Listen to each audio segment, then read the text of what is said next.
Hello guys, कैसे हैं आप लोग? All good.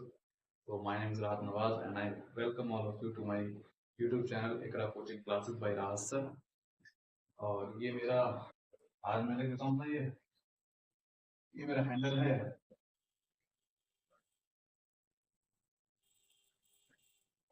4832 आर। आप यूट्यूब पे अगर इसे सर्च करते हैं तो आपको मेरे चैनल पे विजिट, ठीक है?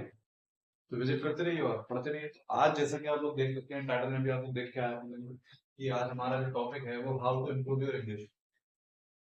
इंग्लिश को कैसे इम्प्रूव किया जाए, आप सभी जानते हैं। हालांकि ऐसे कोई जरूरी नहीं है कि हमें इंग्लिश आने ही। अगर हमें हिंदी भी आती है तो वो भी अच्छी चीज है, हिंदी भी हमने सीखी है, वो भी नॉलेज है हमारे। तो इंग्लिश अगर हम सीख लेते हैं तो वो हमारी सेकंड लैंग्वेज हो जाती है। लैंग्वेज तो आप सीख लो, किसी को कोई बुराई नहीं, लेकिन सिर्फ इंग्लिश को ही इतना ज्यादा प्रमोट करना एक तरह सही तो नहीं है, लेकिन क्या किया जा सकता है। इंग्लिश सीखनी जरूरी है हमारे, बस प्रैक्टिस जरूरी है। इंग्लिश जो हमें सीखनी है उसके लिए हमें चाहिए सीखा। बस आप ग्रामर पकड़ लेते हो, आप इंग्लिश इंप्रूव हो जाते हो। और अगर इंग्लिश की बात की जाए तो किसी को इंग्लिश बस बोलने के लिए सीखनी आनी चाहिए कि आपको बोलनी आनी चाहिए, हाउ टू स्पीक इंग्लिश। जबकि होना ये चाहिए कि हाउ टू अंडरस्टैंड इंग्लिश। कोई भी लैंग्वेज आपकी समझ में कितनी आती है। अगर आप किसी लैंग्वेज को समझ पाते हो तो ज्यादा बेहतर है, और उसके बाद अगर आप बोल पाते हो तो और ज्यादा बेहतर है। तो बोलने के लिए तो आपको प्रैक्टिस करना है, because practice makes a man perfect. तो ग्रामर में जब इसकी शुरुआत अगर हम ग्रामर से करें कि ग्रामर में क्या चीज चाहिए हमें, तो सबसे पहले इसकी कैप्स हो जाती है। मैं बहुत ही छोटी सी बात करूंगा यहाँ पे, आप सब लोग जानते होंगे कि सबसे पहले जो हमारे पास होते हैं तो लेटर। सभी लोग इस बात को जानते होंगे। वीडियो थोड़ा सा बेसिक सा रहेगा और कुछ हद तक थोड़ा सा लेंथी हो सकता है, लेकिन बहुत ही अच्छा कंटेंट है इस वीडियो में आपको मिलेगा शुरू से लेकर लास्ट तक। हालांकि मैं ये तो दावा नहीं करूंगा कि ये बेस्ट वीडियो रहेगा यूट्यूब ऑनलाइन वर्ल्ड में। इसके अलावा आपके वीडियो आपको बेहतर नहीं मिल पाएगा, ऐसा भी नहीं है। और मैं ये भी नहीं कहूंगा कि आपको यहाँ से सारी ही जानकारी मिल जाएगी, लेकिन मैं आपसे इतना अश्योरिटी आपको देता हूँ कि इस वीडियो को देखने के बाद आपके काफी डाउट्स जो है वो क्लियर होंगे। और इंग्लिश को कैसे बाकायदा इम्प्रूव कैसे किया जाए, क्या ट्रिक्स हैं, क्या चीजें चाहिए उसके लिए, उससे आपको बहुत ज्यादा हेल्प होगी। तो बने रहिए। तो सबसे पहले शुरू करते हैं लेटर्स। अब हम सब जानते हैं लेटर्स अल्फाबेट्स क्या हैं। हर लैंग्वेज के अलग अल्फाबेट्स होते हैं, समझने के लिए सिंबल्स होते हैं। मैं इसे यहाँ से गेस कर देता हूँ। सिंबल्स क्या है हम लोग जानते हैं, ए टू जेड। सबको मालूम है ए टू जेड होते हैं इसमें।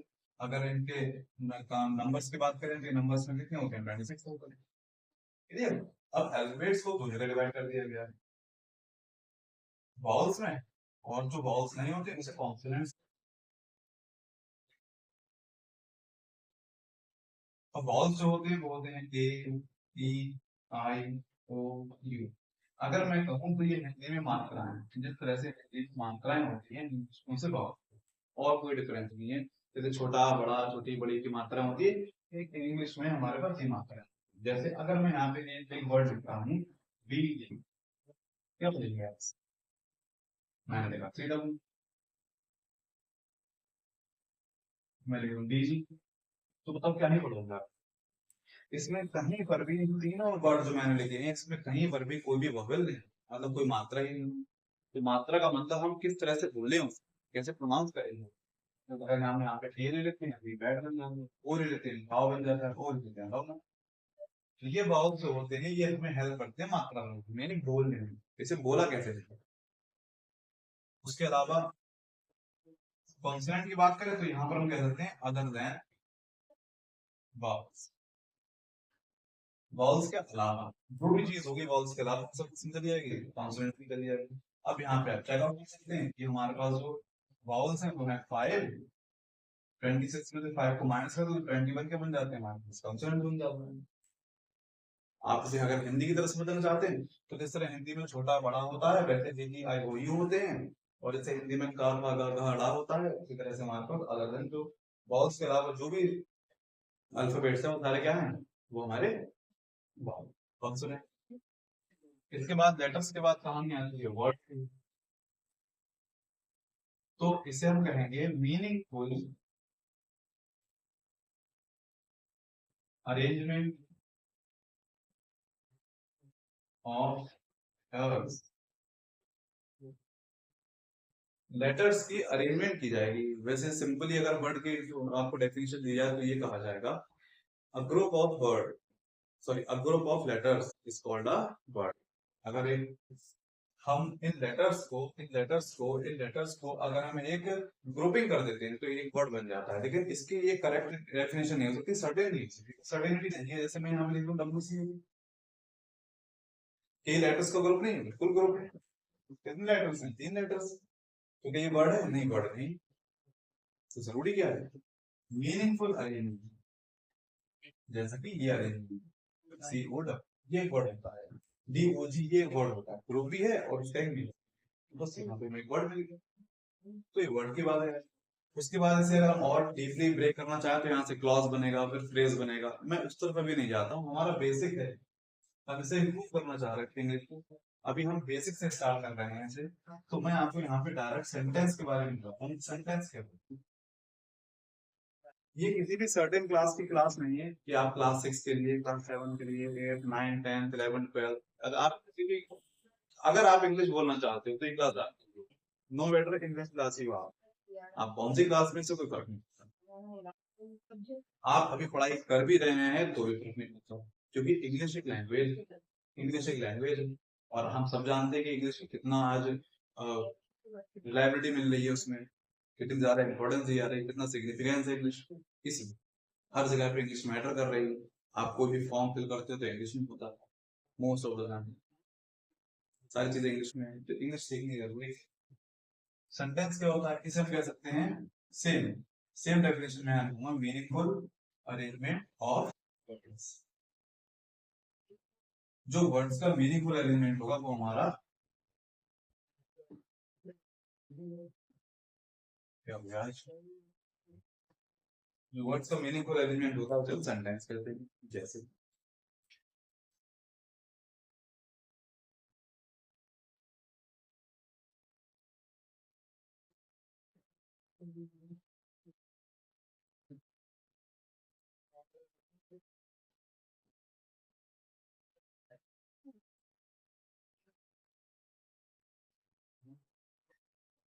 कि ये ग्रुप ऑफ वर्ड्स है, बिल्कुल।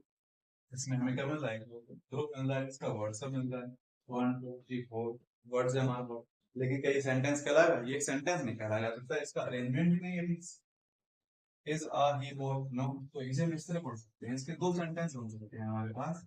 एक तो बना सकते हैं इसका अपोजिट, तो हम पढ़ेंगे ही इज आ। सेकंड ये बन सकता है, हम कह सकते हैं इज ही आ बॉय। ये भी एक सेंटेंस है, ये भी एक सेंटेंस है। वो सेंटेंस के टाइप में देखेंगे हम कि ये सेंटेंस कौन सा होगा और ये सेंटेंस कौन सा। अभी सिर्फ हमने ये सीखा कि सेंटेंस क्या है, उसके बारे में यहाँ पे आपको बता दिया।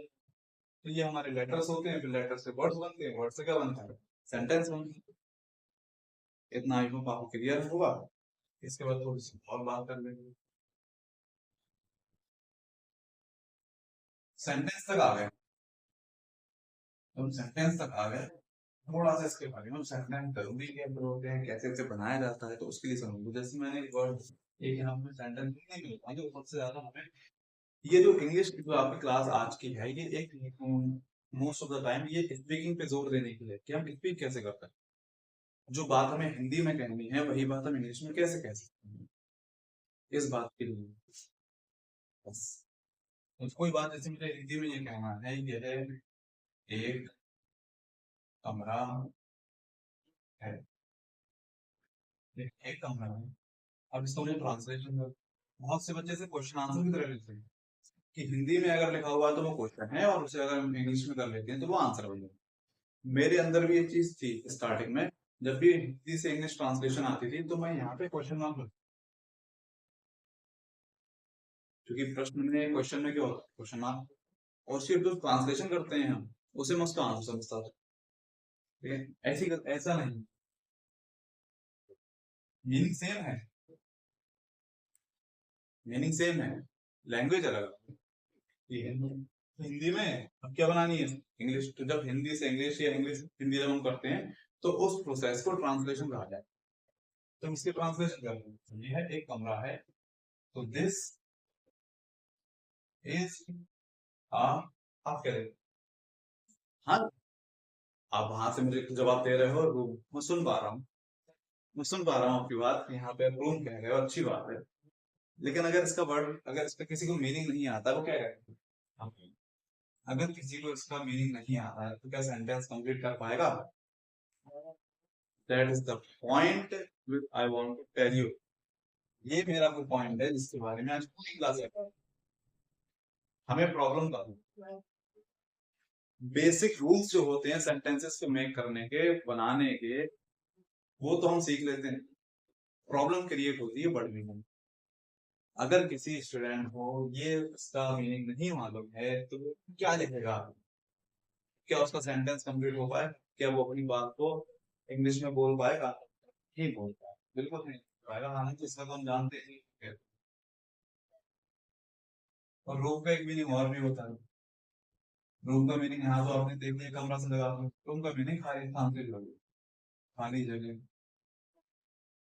जहाँ पर खाली है वहां पे उसे रूम कहा जाता है। जैसे हम लोग देखते हैं क्रिकेट में कि अगर एक बैट्समैन शॉट खेलता है तो देखते हैं वहां उसे रूम कहा जाता है, कि बैट्समैन को रूम मिला, उसने वहां पे बॉल को प्लेस कर दिया और वहां पे तो बाउंड्री।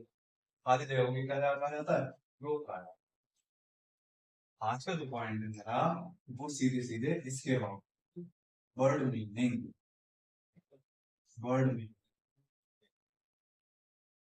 जहां पर मेरे स्टूडेंट्स निकले हैं, और एक अधिक सी बात है, मेरा जो मेन सब्जेक्ट रहा है वो मैथ और साइंस का रहा, लेकिन मैंने जहां भी पढ़ाया है तो स्टूडेंट्स ने मुझसे इंग्लिश की बात की है। और फिर कोइंसिडेंटली वहां के जो स्टाफ है, मैनेजमेंट है, उन्होंने मुझसे कहा भी कि आप इंग्लिश ही पढ़ाइए बच्चों को। तो मेरे साथ सिर्फ एक कॉलेज नहीं, कई कॉलेजेस में ये बात होती है कि मुझे साइंस और मैथ्स के अलावा इंग्लिश दे देंगे। और मैं जैसे चाहता भी हूँ कि मुझे इंग्लिश पढ़ाने को, तो मैंने जहां बच्चों को पढ़ाया वहां पे मैंने उन्हें यही जरूर दिया कि आप बड़े मीनिंग पे अपनी कमांड पर, क्योंकि क्लास 5th 6th तक मेरी भी इंग्लिश, मैं अपनी बात कुछ नहीं कह रहा हूँ कि मुझे आज भी बहुत ज्यादा इंग्लिश आती है, लेकिन हाँ आई नो, बस जो मेरे अंदर इम्प्रूवमेंट कितने वर्ड मीनिंग। और वर्ड मीनिंग का मतलब होता है कि आप इंग्लिश में वर्ड जानते हो और उसका मीनिंग आपको आपकी मदर टंग में मालूम होना चाहिए। आज सीबीएसई ने या एनसीईआरटी ने एक रूल कर रखा है डायरेक्ट इंग्लिश सीखने, इंग्लिश से इंग्लिश सीखने का। जैसे वर्ड मीनिंग आजकल कैसे सिखाए जाते हैं बुक्स के अंदर, कैसे होते हैं, मैं आपको एक एग्जांपल देता हूँ। जैसे ये लिखा हुआ बाउस, अब ये वर्ड है तो बुक के अंदर इसका मीनिंग क्या मिलेगा आपको? A type of weather. अब जिस बच्चे को इस वर्ड के बारे में नहीं मालूम था तो उसको समझाने के लिए तो यहाँ पे लिखा गया है इसका meaning, a type of weather. अब बच्चे को इसका मीनिंग नहीं मालूम, अब क्या करेगा? किससे पूछने जाएगा? तो वर्ड मीनिंग का जो एक्चुअल मीनिंग होता है वो यही है कि वर्ड होना चाहिए किसी अदर लैंग्वेज और मीनिंग होना चाहिए हमारी मदर टंग, तभी तो उसे समझेंगे हम। जैसे ये है, हालांकि इसे तो आप समझ जाओगे। मैं यहाँ पे लिख दूं अ टाइप ऑफ ड्रिंक, तो हाँ आप समझ जाओगे कि हाँ कोई पीने वाली चीज। और अगर कोई ऐसा बंदा हुआ, कोई शख्स हुआ इसकी इंफॉर्मेशन नॉलेज इतनी ज्यादा नहीं है, तो कोई ड्रिंक का मतलब क्या निकालेगा, इस टाइप का मतलब क्या निकालेगा? सीधा सीधा अगर मैं इसे हिंदी में, जो हमारी मदर टंग भी है, उसमें अगर मैं इसे चाय लिख दूं तो बताओ ऐसा कौन सा शख्स है जो समझ नहीं पाए? कोई ऐसा शख्स रहेगा, कोई ऐसा स्टूडेंट, कोई ऐसा सज्जन रहेगा जिसे चाय का मीनिंग ना मालूम हो? तो अगर किसी को टी डिफाइन करना है तो उससे क्या कहा जाए? तो मेरे कहने का मतलब है, इसका पता नहीं क्यों गवर्नमेंट चेंज किया कि वर्ड होता है अदर लैंग्वेज, जो हमें वर्ड मिलेगा वो मिलेगा अदर लैंग्वेज, और जो मीनिंग होगा वो होगा हमारी मदर टंग में। हमारी मदर टंग हिंदी, हमारी मदर टंग वो ये जो हमारे सराउंडिंग में बोली जाती है। इस लैंग्वेज का इस्तेमाल हमारे घर पे किया जाता है, हमारे चारों तरफ, हमारे सराउंडिंग में, हमारे मोहल्ले में, हमारे कस्बे में, कस्बे तक सीमित रखते हैं, गाँव में या कस्बे में बोला जाता है, वो हमारी मदर टंग हो। तो वर्ड होना चाहिए अदर लैंग्वेज का और मीनिंग होना चाहिए मदर टंग, तभी तो वो चीज समझ में आएगी। अब जैसे हम इसकी बात करें तो वेजल का मतलब होता है बर्तन, कि एक प्रकार का बर्तन। बाउल मीन्स एक प्रकार का। अगर मैं सीधा सीधा इसका मीनिंग यहाँ पे प्यारा लिख दूं तो टेंशन नहीं कि घर में प्याले होते हैं, बड़ा है तो प्याला है, छोटी है तो प्याली है।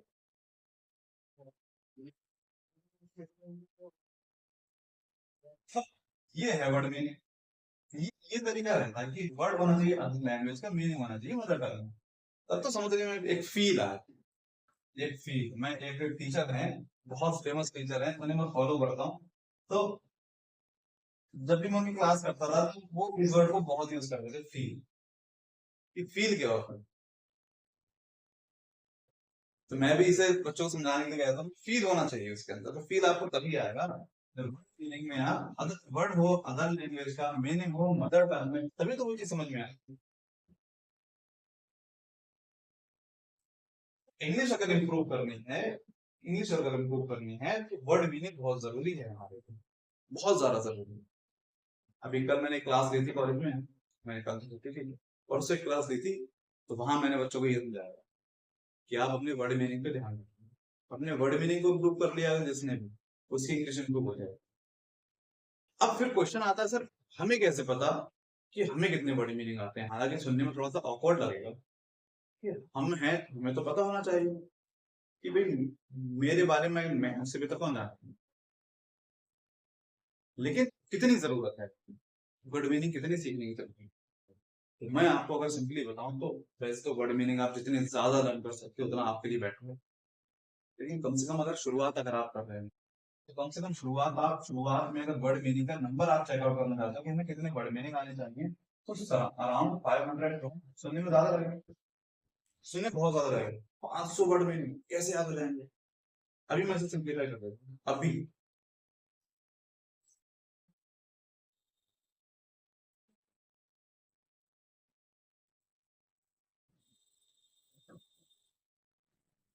500 की रिक्वायरमेंट है, अगर मेरे पास 500 की रिक्वायरमेंट है तो मैं चेक तो कर लूँ मेरे पास कितनी है, बस चेक कर लेते हैं कि मेरे पास कितनी है, उसके हिसाब से उसे इम्प्रूव करेंगे, उसके हिसाब से उसे बढ़ा दें। तो सबसे बेहतर तरीका ये होता है how to know, how to know the number of word meaning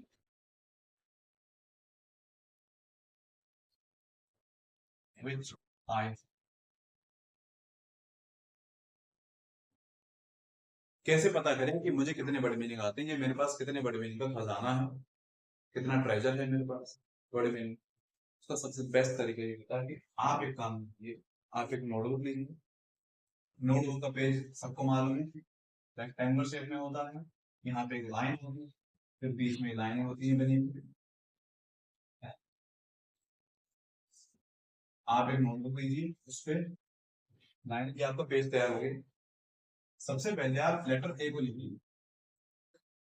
सबसे पहले कौन सा लेटर आ गया? ए। कुछ भी नहीं करना है, जिन वर्ड्स के मीनिंग के साथ, एंड बहुत सारे वर्ड होते हैं, इसका वर्ड तो मालूम है लेकिन मीनिंग मीनिंग नहीं मालूम है। जैसे एक ये वर्ड किसी को ये आता है ऑकवर्ड, लेकिन इसका मीनिंग नहीं मालूम है, तो ना ये वाला नहीं चलेगा। ए फॉर एप्पल होता है, एप्पल मीन सेब होता है, उसको मालूम है ये वाला। तो हमें ऐसे वर्ड शामिल करने हैं जिनका मीनिंग हमें पता है। सबसे पहले ऐसे वर्ड शामिल करने हैं जिनका मीनिंग हमें पता है। ठीक है, तो यहाँ पे आप ए फॉर ए से जितने भी लेटर्स, कम से कम आपको इसका सोल्यूशन मैं दूंगा कि write down 10 words for each letter. कोशिश कीजिए कि आप हर एक लेटर के 10-10 वर्ड लिख पाए। 10-10 वर्ड्स आपके पास हो गए। A for Apple, A for aeroplane, A for and, A for on, ये स्पेलिंग इनकी होगी।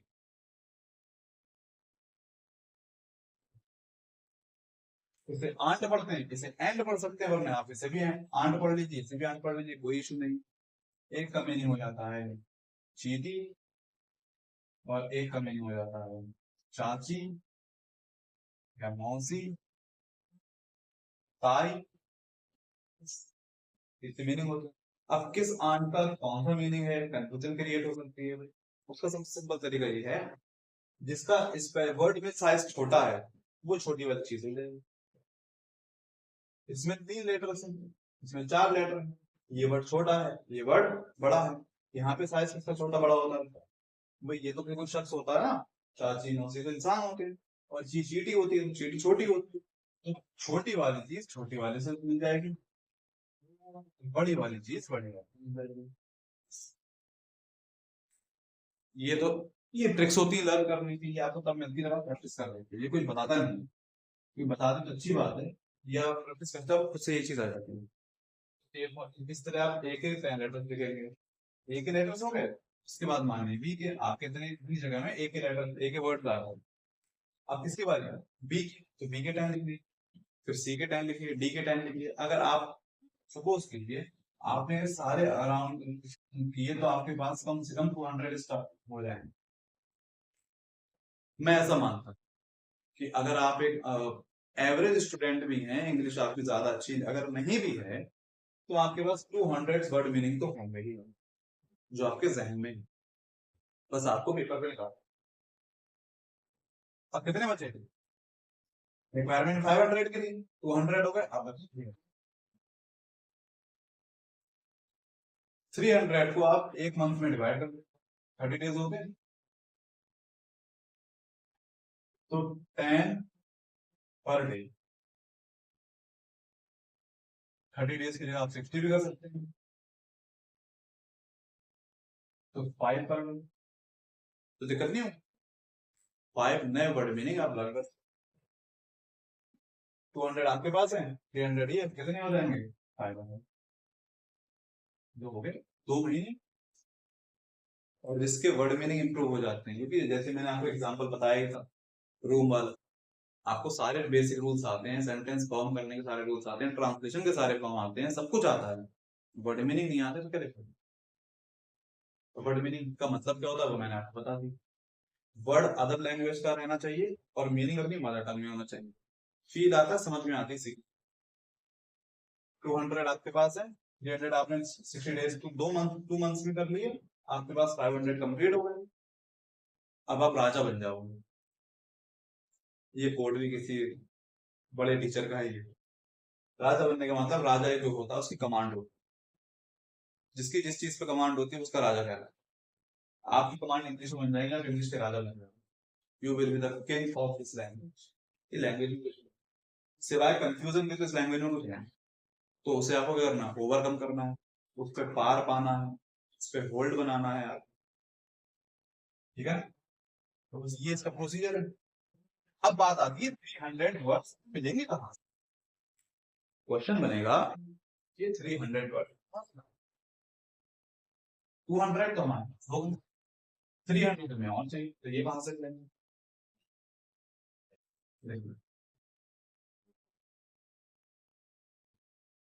where can I get 300 word meaning from,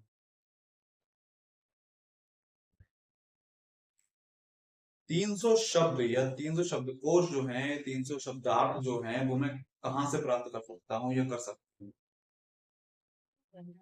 सबसे पहले अपने आप के अपने अंदर एक ये वर्ड सीख लीजिए, क्यूरियोसिटी, इसका मीनिंग होता है जिज्ञासा। अब एक फील हो रहा है यहाँ पे, क्यूरियोसिटी एक वर्ड हो गया जो कि इंग्लिश लैंग्वेज का अदर लैंग्वेज का वर्ड होना चाहिए, मीनिंग हमारी मदर टंग का होना चाहिए, लेकिन ये मीनिंग हिंदी का, ये मीनिंग किसका है, हिंदी लैंग्वेज का, ये मदर टंग में नहीं है मीनिंग इसका, आप नहीं समझ पाएंगे। अगर मैं इंग्लिश में क्यूरियोसिटी लिखा है तो भी समझ में नहीं आ रहा है, हिंदी में जिज्ञासा लिख दिया तो भी समझ में नहीं आ रहा है, अब फील आएगा।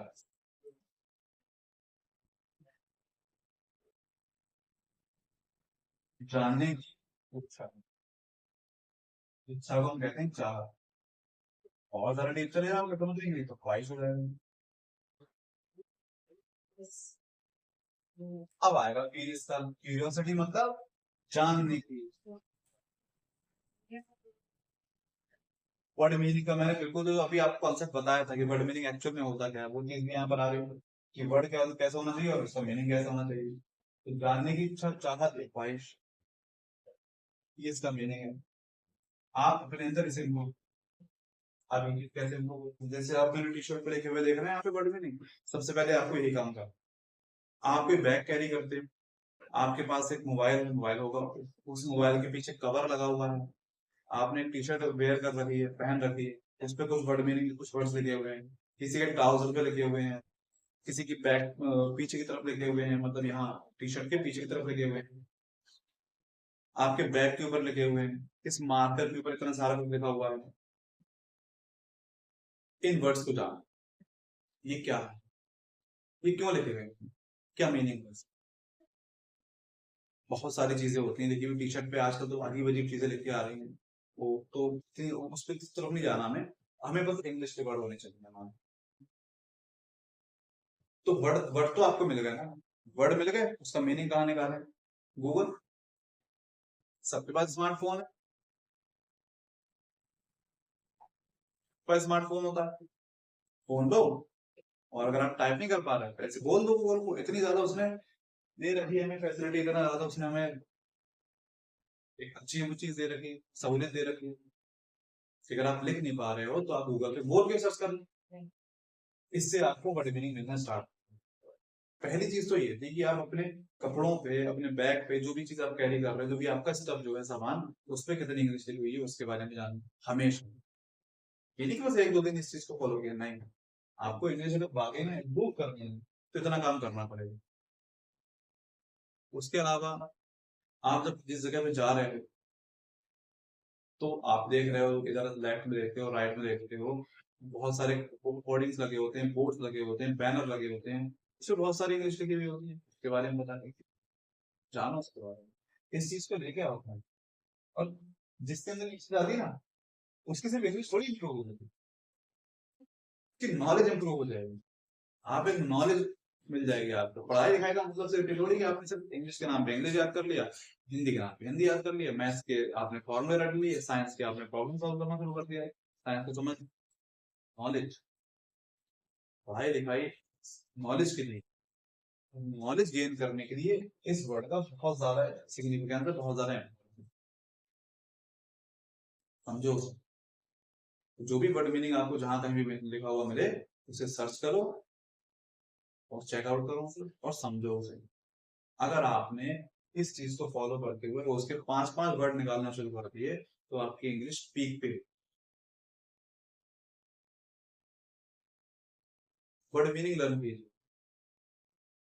और एक बार बता दूं मैं आपको, जब आपकी इंग्लिश इंप्रूव हो जाएगी, उसके बाद जब आप इंग्लिश स्पीक करोगे, कहीं पर बोलोगे, तो जो दो चार आपके साथ खड़े होंगे वो आपको, आपका मोरल डाउन करने की कोशिश करेंगे, तो आपसे उसकी स्पेलिंग पूछ सकते हैं, तो आपको उस चीज पे भी ध्यान देना है। वर्ड वर्ड मीनिंग स्पेलिंग, वो तो आप इम्प्रूव कर लो, पहले आप एक कदम तो बढ़ाइए इस तरह, वो सारी चीजें हो जाती हैं। जब आप किसी फील्ड में आगे बढ़ जाते हो तो उसके क्या रूल्स हैं, उसे उस फील्ड में कैसे खेलना है, खेलना ही कहा जाता है उसे, हाउ टू प्ले, कैसे खेला जाता है, आप सब सीख जाते हो। सबसे पहले अपने अंदर इस चीज को इम्प्रूव करिए। इंग्लिश को इम्प्रूव करने के लिए आपको वर्ड मीनिंग आना चाहिए।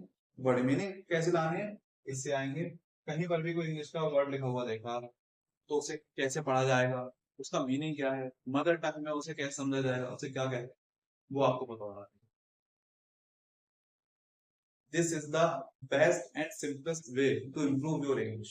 इससे ज्यादा सरल और सहज या सीधा कोई भी और रास्ता नहीं है इंग्लिश को इम्प्रूव करने का। मैं आपको यहाँ इंग्लिश सिखाने के लिए नहीं मैं क्लास ले रहा हूँ आपको, मैं आपकी इंग्लिश को इम्प्रूव करना चाहता हूँ। इंग्लिश आपको आती है, बेसिक आपको पता है, एबीसीडी की आपको इन्फॉर्मेशन है, आपको नॉलेज है, अब उसे इम्प्रूव कैसे किया जाएगा वो बहुत जरूरी है।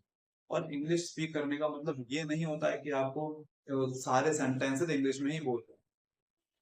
इंग्लिश स्पीकिंग का मतलब होता है कि आप एक अच्छे स्पीकर तब कहलाओगे जब आप बीच बीच में अपने एक या दो सेंटेंस के बीच में इंग्लिश के वर्ड्स को यूज करना शुरू कर दो, आपकी इंग्लिश इंप्रूव हो जाएगी, आपके रीडिंग स्किल अच्छे होने चाहिए।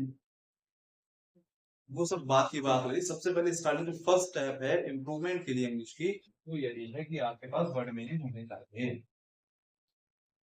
मैं फिर कह रहा हूँ, no matter in which class you are, no matter you have left your qualification, you have left your studies, you have left your college, आपने कॉलेज खत्म कर दिया है, आपकी पढ़ाई पूरी हो चुकी है, इससे कोई फर्क नहीं पड़ता। इंग्लिश को इम्प्रूव कैसे करना है खुद मैंने आपको बताया। वर्ड मीनिंग आपके पास इतने ज्यादा होंगे, आपको दिन इम्प्रूवमेंट हो जाएगी। एक बार जब मैं एग्जाम दे रहा था तो वहां पर एक वर्ड आ गया था, मेरा